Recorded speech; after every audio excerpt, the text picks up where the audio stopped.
the desert sands of Arizona. Mythical backdrop of the American Wild West. According to legend, an outlawed gunslinger once stumbled through these sands and died. Today, his bullet-ridden corpse stands here, a curiosity for all to see. But there's more to this legendary mummy than meets the eye. Will the real cowboy please step forward?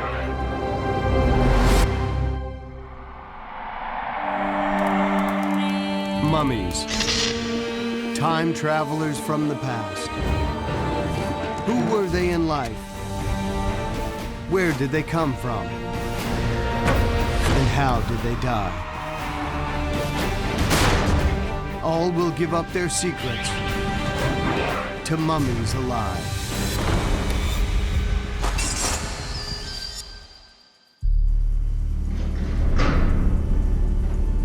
At a secret warehouse on the Seattle waterfront, the investigation of an Old West legend is about to begin. It starts with a dead body. The mummified remains of a man known as Sylvester. Professors Jerry Conlogue and Ron Beckett have spent the last 30 years examining hundreds of mummies from around the world. This is their specialty. This guy is in amazing condition. You know, it almost looks like a wood carving. Unbelievable. I've never seen a mummy this well preserved, that's for sure. I think the most remarkable feature is his face. He's recognizable almost, if we had a picture. It's recognizable. He's got eyebrows. Look, you can see the pupils of his eyes. And his ears. You can see where they've just dried, but the shape is perfect.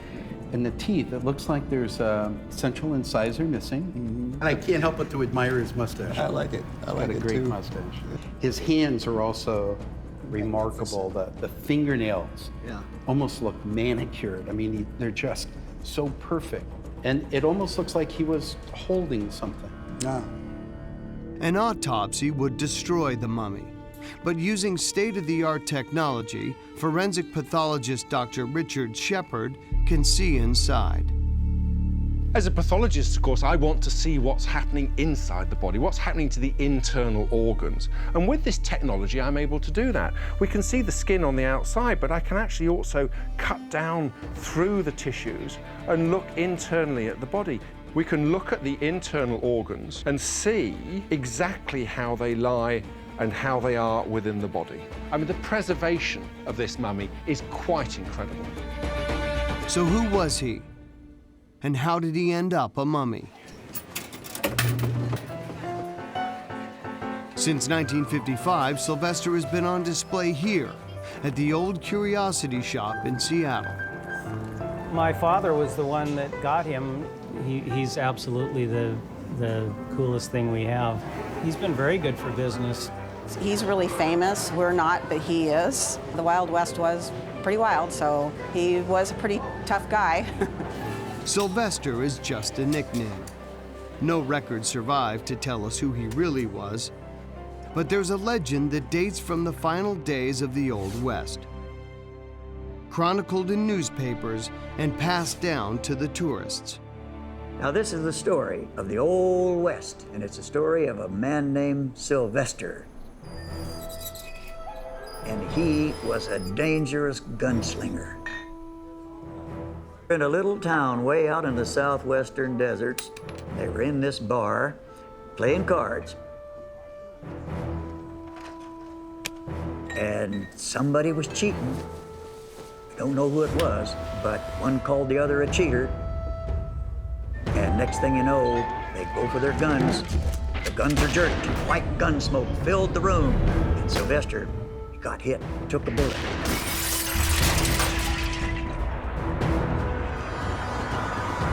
He picked himself up off the floor, and there was so much smoke in that room that they couldn't see. They tried to shoot at him again, but he got away. He slipped out into the desert. Is the legend of Sylvester, outlaw and gunslinger, based on fact or fiction. Don't shoot me, I don't want to fight. Although sometimes embellished, tales of famous shootouts, like the one at the OK Corral, are based on historical events. Was there violence in the Old West? Were there gunslingers in the Old West? Absolutely there were. We know historically who some of them were. Did those people have gun battles? Did they shoot one another?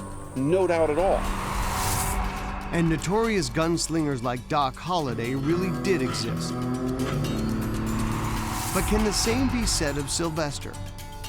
Where does history end and myth begin? The first clue for investigators? What appears to be a bullet hole in the belly. The story is that he was shot there in his abdomen, in the stomach right here, and that's supposedly what killed him. And that would support the legend. We've got this great legend, and when you look at the hole is perfectly round. The surface is bumpy, but this hole is perfectly round. So what kind of bullet could have caused such an injury? One of the guns of choice in the Old West for lawmakers and lawbreakers alike was the Colt Peacemaker. This is described by the Cowboys as having more curves than a dance hall girl. The Colt Peacemaker, model 1873. It's one of the guns that won the West. It was a .44 caliber, so that's a big bullet. And that'll do a lot of damage. And they called this Judge Colt in his jury of 6. And she's got perfect balance, and she's awful good looking. George Wunderlich is an expert in 19th century firearms. All right, this is a 4440 Colt. Christopher Beeman is a modern gunsmith. Using a beef brisket, they're about to find out what kind of damage to flesh and blood a .44 caliber Colt will make. All right, let's take a All look. right, thank you. Well, I think we killed it. yes, we did. As you can see, it's a nice clean hole at the front, nice straight What's path. interesting is when we first look at it, though, the hole isn't a perfect circle. Right, It's kind of an oblong, and it was almost totally closed. You know, it had a temporary cavity where it opened way up, and then as soon as that bullet goes through it, it closes. And that's what, of course, would happen with a human. Yes. Is you'd get a very small hole on the front side. Of course, the back side's probably a completely different matter. Yeah, there we go. There's a nice tear out right there.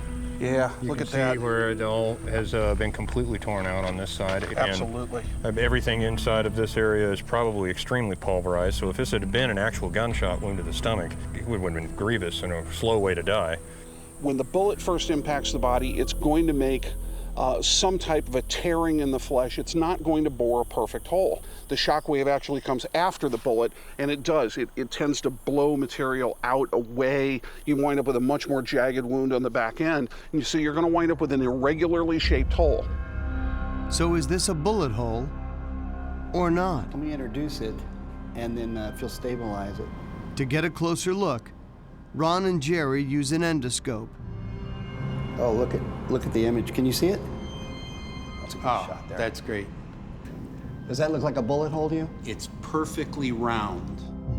A bullet that enters the body can have two fates. It can go right through and exit the body. But when we look at Sylvester's back, there's no exit wound. So this gunshot must have stayed within the abdominal cavity. But if we look at the skeleton here, looking for those metallic fragments, there's nothing. But perhaps of more interest is when we look at this wound, if we can cut down through the body, looking at the deeper and deeper tissues, as we get to this apparent wound, it's very uniform. It's a little cylindrical hole passing through the abdominal wall, which is not typical of a gunshot wound. Neither is there any bleeding around it. If we cut deeper into the abdomen, we can see that there's no blood in the abdomen. There's no evidence of any injury.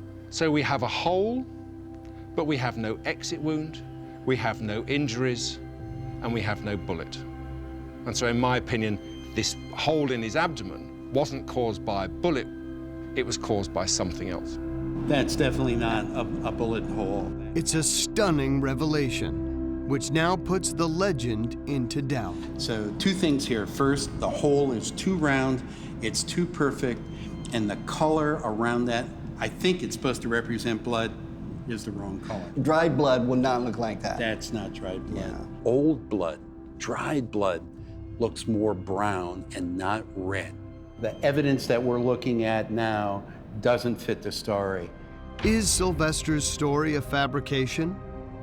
And if so, why would someone create the myth in the first place? I think humans have a tendency to want to make myths and kind of believe in this fantastic legends and be able to touch a piece of that. But does the real Sylvester live up to his legend? Everybody loves a Western. It's the myth of the West and the myth of the cowboy. The thing about that big myth is there was a whole lot of truth in it, too. So what is the truth? If a bullet to the belly didn't kill Sylvester, then what did?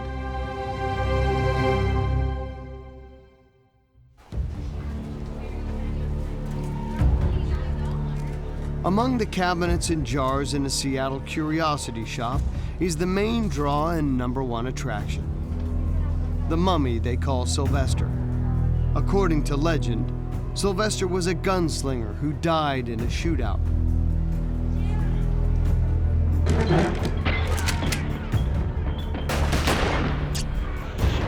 But so far, the evidence isn't adding up. That's no bullet wound. It's just way too round. Yeah, and there's no reaction around it. No reaction. What created this hole is still a mystery. One thing's for sure, it didn't kill Sylvester. But there is another significant clue. A series of mysterious bumps on Sylvester's face. Look at those nodules. There are just so many. 1, 2, 3, 4, 5, 6, 7, 8, 9, 10, 11, 12. Wow. There may be one back here even. Yeah. And they're kind of concentrated. So if he had kind of a skin condition, I don't think we would see him concentrated. This isn't a definite pattern. On the right side of his face, there are a number of what initially look like little bumps or blemishes. The strange thing, though, they're in a specific pattern. What's under those bumps? As a pathologist, I need to know what's going on underneath the skin. So if we take the skin off, we can see that there's a whole series of marks and blue blobs scattered over the right side of the face and on the right side of the chin. Using this particular scan, blue is an indicator of metal. And the presence of these rounded bits of metallic material is typical of shotgun pellets.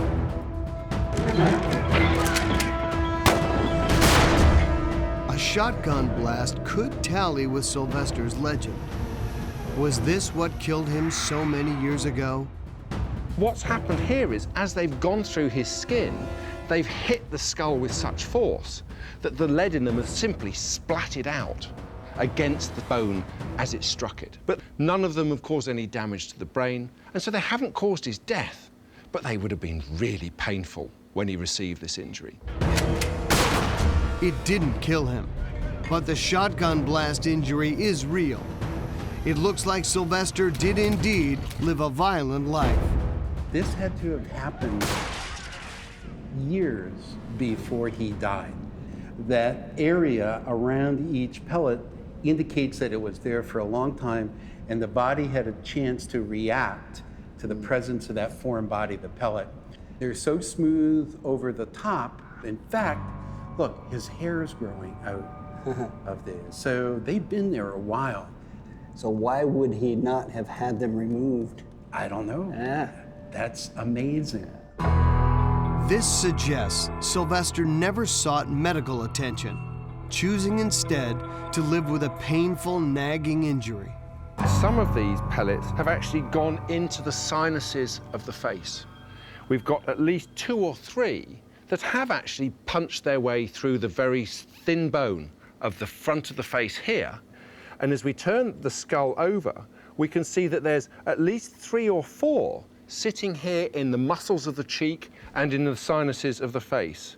And as I cut down, I can see that these areas here, these blue marks here, have actually gone deeper into the tissues. Now, once again, these aren't fatal injuries, but it's likely they would have affected how he spoke. He would have had repeated infections of his sinuses because of these bits of metal that are knocking around there. The shotgun wound did not kill Sylvester, so the search for cause of death continues. And what about the rest of his story? What's supposed to have happened after the shootout? And how is his body so well preserved? This is the desert. It's a dry, unforgiving place, hostile, desiccating heat. And if the bullets and the arrows don't get you, the heat will. This place is the devil's playground. According to the legend, the fugitive gunslinger fled here. Well, now we have old Sylvester. He just took a bullet in his side. He wanders out into the desert. The wind is hot as dragon's breath. And the lizards are all carrying canteens. And the cowboys are heating their branding irons just by aiming them up at the sun. And he knows he's in for a rough time. And about that time, he collapses face first into the ground, and he's a goner. And he starts drying and frying and mummifying. And we don't know how long he was lying there, but he must have been lying there for quite a while. A couple of cowboys come riding along, and they saw him lying there, and they picked him up and hauled him off to Yuma. The legend says he was mummified under the desert sun. But is there any evidence to support it?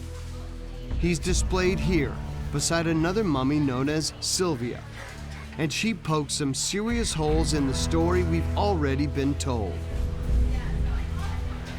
Sylvia is an actual desert-dried mummy found in the highlands of Mexico. And she has a very, very different appearance. Her mouth is typically drawn open as the muscles relax following rigor mortis. So her mouth is open. Sylvester's is not. Sylvester's skin is very shiny.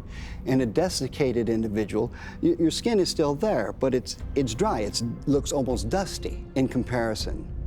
We're about 70 or 80% water. If you go into this period of desiccation, this drying, all the water is extracted, so things shrivel up. They're gonna lose 70% of their volume, so they're gonna look totally shriveled.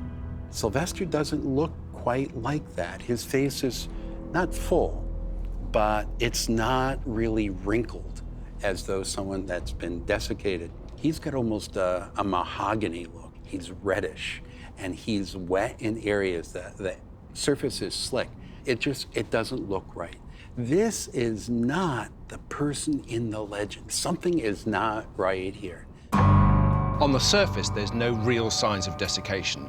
As we cut through the surfaces, we can see into the body cavities.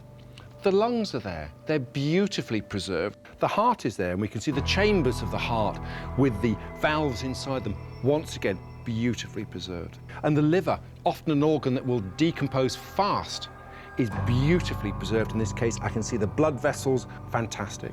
If the body dries out or desiccates, these organs turn to crumbly, amorphous mass. Sylvester's case, they're all still there. They're all identifiable. So something else must have happened to Sylvester after death to produce this beautifully preserved body. John Austin is an expert in 19th century American embalming techniques. He believes he knows the secret of Sylvester's amazing preservation. In the 19th century, as today, the principle of embalming is to simply sanitize the remains. So by sanitizing human remains, we ultimately achieve preservation. Simply put, it's a process that replaces the body's blood and liquids with preserving fluid. With a hand pump, I can then increase air pressure in the jar that forces the fluid out of the jar and into the arterial system. We then begin to pump embalming fluid into the arterial system and ultimately into the venous side of the circulatory system, forcing the blood out of the body. If Sylvester was embalmed, there should be evidence of it on his body. The human body begins to deteriorate immediately at death, and decomposition begins rapidly. In Sylvester's case, clearly the remains had to have had some artificial means of preservation applied. I'll begin looking for standard arterial injection points, which would confirm the method by which Sylvester was embalmed. And in this case, there doesn't appear to be any incision in the right common carotid artery, no injection in this location for the subclavian artery. And so the other point of injection that we would look for is injection into the femoral arteries located here in the upper leg. And as I expected, we have a left femoral artery injection, and here we see evidence of injection into the right femoral artery. It certainly helps to explain the excellent state of preservation, because clearly Sylvester was embalmed using some product as yet unknown, but the embalmer maximized the injection into two major arteries, injecting upward into the body and in a downward direction to ensure that both legs were thoroughly injected. And it's Sylvester's legs that now have Ron and Jerry's full attention. What's really fascinating down here are his lower extremities, where he's got this ooze, this liquid. It's not just shiny like it is in other places. It looks liquid. I think we could sample some of that. They use an X-ray fluorescence spectrometer, an indispensable tool when it comes to analyzing telltale residues and trace elements. Okay, it's analyzing. Just keep it steady. Let's do it for a full minute, and it should clear up a little bit. See, this isn't fair, Ron. I can't see the screen. Got magnesium. Let's see, chloride, nickel, zinc. We'll look for aluminum too. Oh my goodness. Hey, the arsenic spike is phenomenal. Come over here. The predominant element in the goo is arsenic, big time, more than anything else. It's almost off the scale. I know. It's incredible. That's concentration. The spike just went straight up, and it went up early, so there's a lot of arsenic in that body. Arsenic is exceptionally toxic, even in tiny doses. So why is Sylvester oozing this poison from every pore?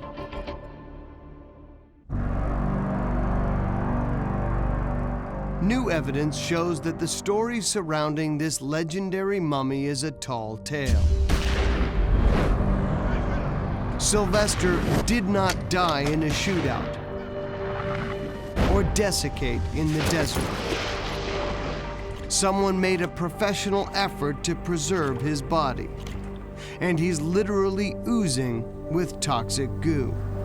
Oh my goodness. The highest peak is arsenic. Incredible, off the map. Arsenic is a deadly poison, but surprisingly, this is not what killed Sylvester. It's what preserved him. Arsenic, since about the Civil War here in the United States anyway, was used as an embalming agent till about the early 1900s. As more people moved westward, many of them were dying far from their loved ones, and demand for embalming grew. Arsenic was widely used until it was outlawed at the turn of the century, to be replaced by the much safer formaldehyde. That dates Sylvester's death to between 1880 and 1900. But who embalmed him, and why? John Austin believes an external examination of the body will uncover more clues. If we look at the orientation of Sylvester's arms, to my eye, there appears to be a consistent angle of the arms, which would suggest that they may have been held in that position as the result of the outer walls of a coffin. There is also a bit of rubbing on his right elbow, which again could suggest that the tissue of the elbow rubbed against the outer wall of a coffin. Given the orientation of the hands, you can see that Sylvester's right hand is fairly tightly clenched. There's no space between the thumb and the forefinger. But by comparison, his left hand, there is a gap, as if he might have been holding something. And if Sylvester had been placed in a coffin, perhaps for viewing purposes, he might even have been positioned with a bouquet of flowers. And that would certainly explain why the bones and the tissues having fixed location with a clear opening, and it would not have been uncommon for him to have been posed with a bouquet of flowers. Ron and Jerry test out the theory. That's a perfect fit. This just slides right down there. I actually think that this may have been a display piece. Some embalmer saying, look how good my work is. It would make a very pretty picture. I'm coming to get someone embalmed. I see this beautiful specimen with flowers. I'm sold. I'm coming to this shop. They would use these mummified individuals as an advertisement of how good that they could embalm your dad should you bring them to me. This is how your loved one could look. Wouldn't you like that for your dad, to live in eternity? And they probably decorated them and put them in perhaps a coffin to display. And they were put in the window, sometimes even in newspaper ads. And that's probably Sylvester's origin. But if this is how Sylvester's career as a mummy began, put on display by an enterprising funeral director, Ron and Jerry suspect it soon took a surprising turn. In their investigations, they've often come across what they call sideshow mummies. In the late 19th century, early 20th century, all the way up to the 50s, sideshows were very popular. I remember as a kid going into the sideshows, and they were always kind of interesting. You know, the two-headed calf and the 13-toed goat or whatever it might be. And perhaps there'd be a mummy, and that would really be a draw. Mummies have been a curiosity for we humans for as long as we knew they were around. If you had a real Egyptian mummy, you had a sideshow. If you didn't, you could get some embalmed individual. Ron believes Sylvester was embalmed professionally and put on display. But a sideshow operator then acquired the body and took it on the road to make some cash. But if he goes on the road, he has to have a great story. It can't be just, you know, a college professor, because who would come see them? So it has to have this story. It's a card thief. And he was shot in the stomach and died in the desert sand. Ooh, I want to go see that. People are going to come into the sideshow, put their quarter down, and then touch a gunfighter. Wow, that's pretty incredible for a quarter. Few tales tap into the American psyche better than that of a gunfighter in the Old West. When we look at the number of television shows, popular movies right well into the 21st century that deal with this subject, the number of romantic novels, it almost is the backdrop to everything we are. This is our identity as Americans, regardless of where we live. In some way, we all have that little bit of cowboy in us.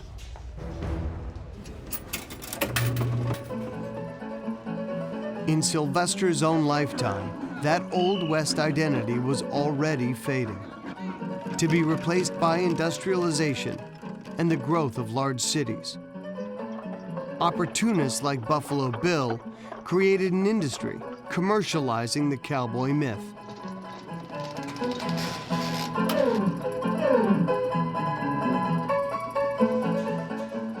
And legends like Sylvester have been a massive moneymaker ever since. He's part of the reason we see the West as the gunslinging, lawless place where Doc Holliday's shooting people up everywhere, because that's the story we gave Sylvester. Whether it's the true story or not, didn't matter. What mattered is, how do you get people in the sideshow? He was a gunslinger. He was shot right here. And he died a terrible death in the Old West. And that's how they sold him. And he became the mythology of the good old days in the Old West. But can the team uncover evidence proving the sideshow theory? It all comes back to the hole in Sylvester's belly. This is supposedly where he was shot. A bullet went in there. But when Ron and I looked at it, it looked too circular.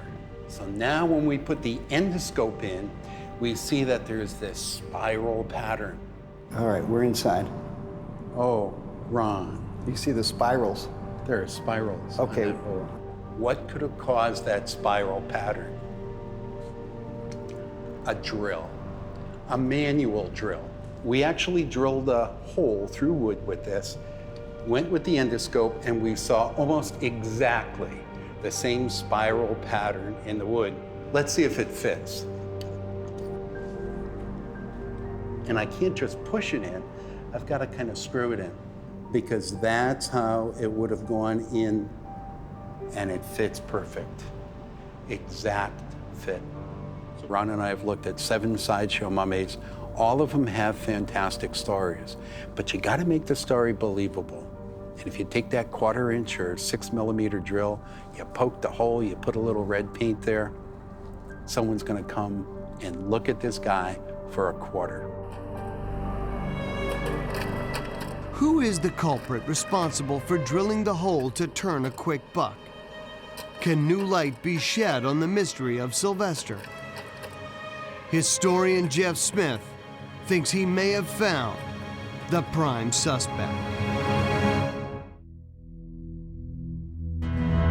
For 4 generations, this old and faded photograph has been handed down through Jeff Smith's family. It's dated 1892 and was taken in Denver, Colorado. It's the photo of a mummified corpse, bleached white by the camera flash and faded with age. But to Jeff's eyes, it bears an uncanny resemblance to Sylvester. This petrified man is identical in stature to Sylvester. The legs are the same positions. The arms are in the same position. The head, the posture, the face are the same. They have to be one and the same. Is this an early photo of Sylvester or not? It's certainly from the right era. And while the evidence of an old and faded photograph isn't conclusive, it just might point to the man who took Sylvester on the road as a sideshow freak. The original owner of the mummy in Jeff Smith's photograph was his great-grandfather, a man who went by the name Soapy Smith. Soapy was not a good guy. He was a scoundrel. He was probably America's premier 19th century confidence man, con man extraordinaire. He had a big ego, which went a long way for helping him control the gambling underworld.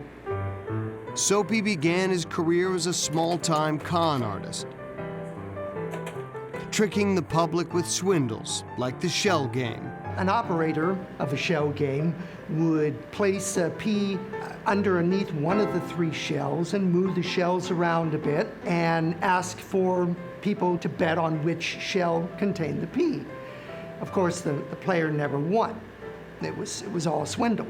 There was no chance of winning. In fact, you couldn't win by accident. From small cons, he progressed to bigger swindles, becoming an underworld king first in Denver and then the Klondike. He was a very dangerous man. He was known to be quick with his anger and his gun. There are several instances where he did murder. Okay, this is a picture of Soapy's saloon in Skagway, Alaska. And that's Soapy right there in the front of the bar, and he's surrounded by members of his gang. He owns saloons, auction houses, swindle parlors, poker parlors, anything to make a dollar, a crooked dollar. However it was, Soapy came into possession of a real mummy. He saw a business opportunity he couldn't walk away from. The petrified man was placed on exhibit in saloons and in tents for a charge of 10 cents, 25 cents for the people to view it. But the real money in this type of sideshow racket was made swindling the crowd while they waited in line. The mummified man drew in the people. So rather than the showmen looking for victims, the victims came to the showmen. To create a big enough draw, it was either Soapy Smith or someone equally unscrupulous who took the drill and faked the bullet hole. And the legend of the gunslinger was born. But as the team has already discovered, not all of Sylvester's wounds are fake. At some point, Sylvester really did receive a shotgun blast to his face. What can this tell us about the real Sylvester, the man behind the myth?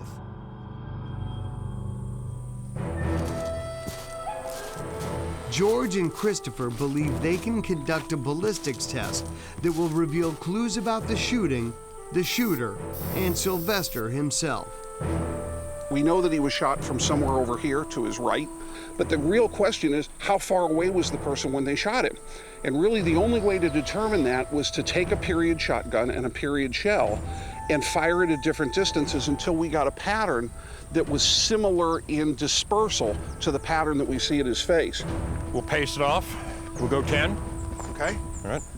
1, 2, 3. What we really tried to do with this test was to use the kind of shotgun that was on every wagon train, it was in every hunting party, it was in every family's collection that came west. The double-barreled 12-gauge black powder shotgun, the one that you hunt with. And when we chose the shotgun shells, we specifically chose them to match exactly the shot that we found in Sylvester.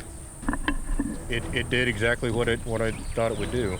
That's a tight pattern. It is a tight pattern. You can see, nice and tight at this range, and that would have been a fairly close range shot. What's interesting is if you look at the mummy, on his face, they're much more spread. You know, we have, almost 200 holes here, 100 some holes here. Yeah.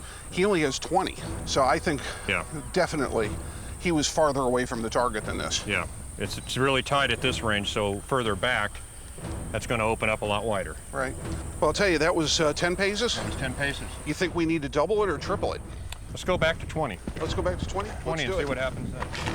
As the range increases, the likelihood that someone was aiming to kill Sylvester using this kind of shotgun and these pellets decreases. And if George can match the spread, wow, look at this. He'll be one step closer to the real Sylvester. Boy, we certainly opened up the pattern, didn't we? Yes, 20 paces away, you can see how far this really opened up. This area in here really gives us a good indication as to a possible range. When we backed out to 20 paces, the spread was much more consistent with the spread that we saw in Sylvester's face. So I'm pretty confident that that's the range we're looking at. And George and Christopher are finding more clues in the pattern. We're both thinking exactly the same thing. He must have been right at the edge of the shot pattern. When we start to look in an area like this, about the size of my hand, which is about the size of the wound to Sylvester's face, you're getting about the right number of shot in that space. So we've got a large concentration here. Very small. But when we get out to these edges, man, he was on the edge of that pattern. The fact that Sylvester received the shot from the very edge of the spread suggests the gun wasn't even pointing at him. So maybe this was just an accident. Who shot Sylvester? And why?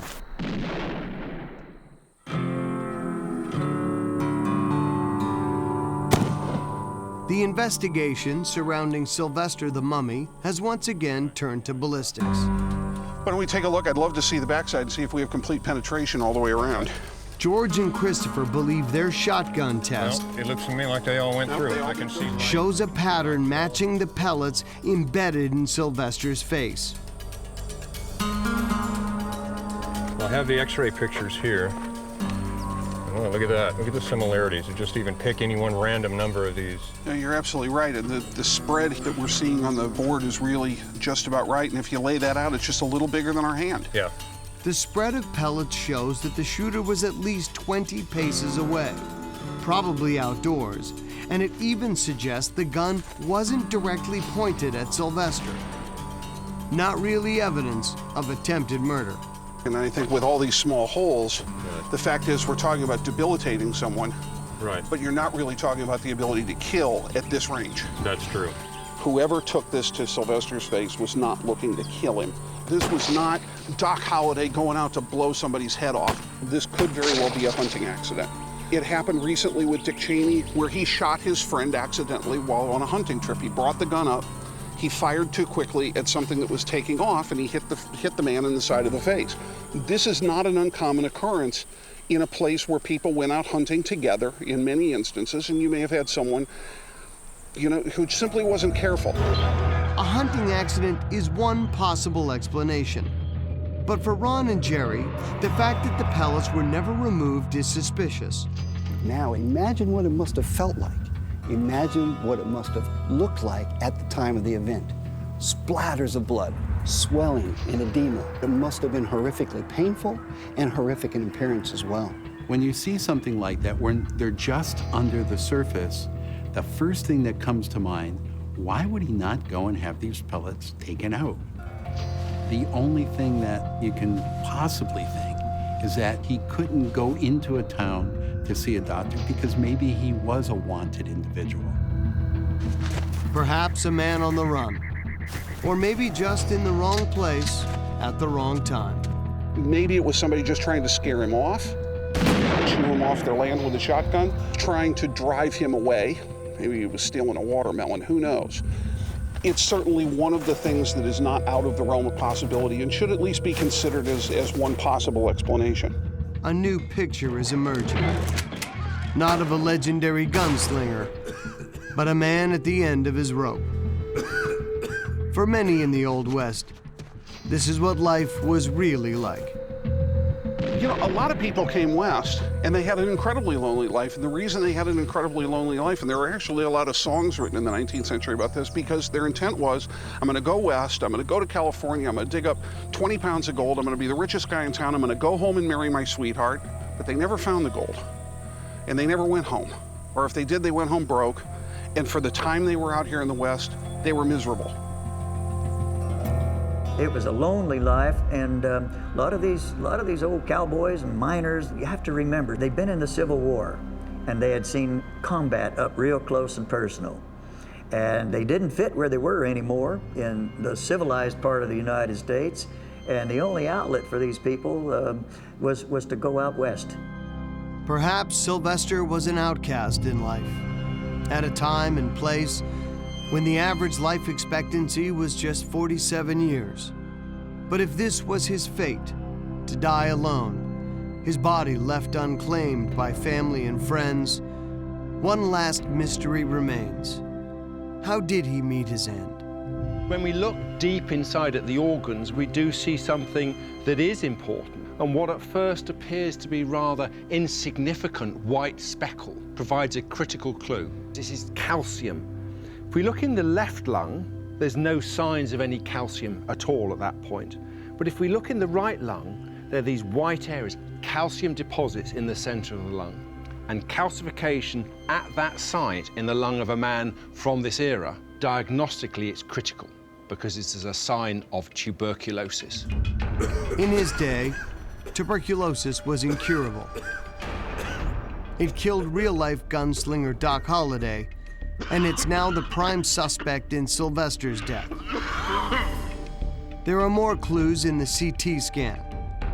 Sylvester's airways are choked with fluid, which suggests the end, when it came, was sudden and violent. It's an erosive disease, and as it damages the blood vessels in the lungs, it may cause one of them to rupture. And that produces a sudden torrential bleeding into the lungs, with blood being coughed up, spewed up out of the mouth in an uncontrollable way, and the individual dies. It must be one of the most unpleasant ways that I can think of to meet your end. The investigation began with a mummy and a story.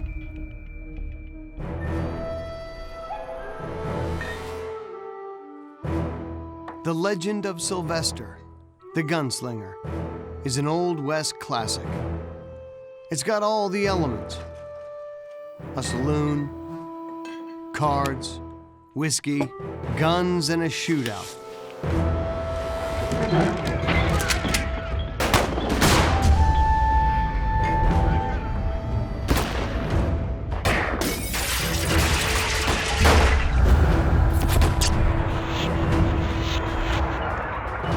A cowboy, tough as nails, riddled with bullets, stumbles into the desert, dies, and mummifies.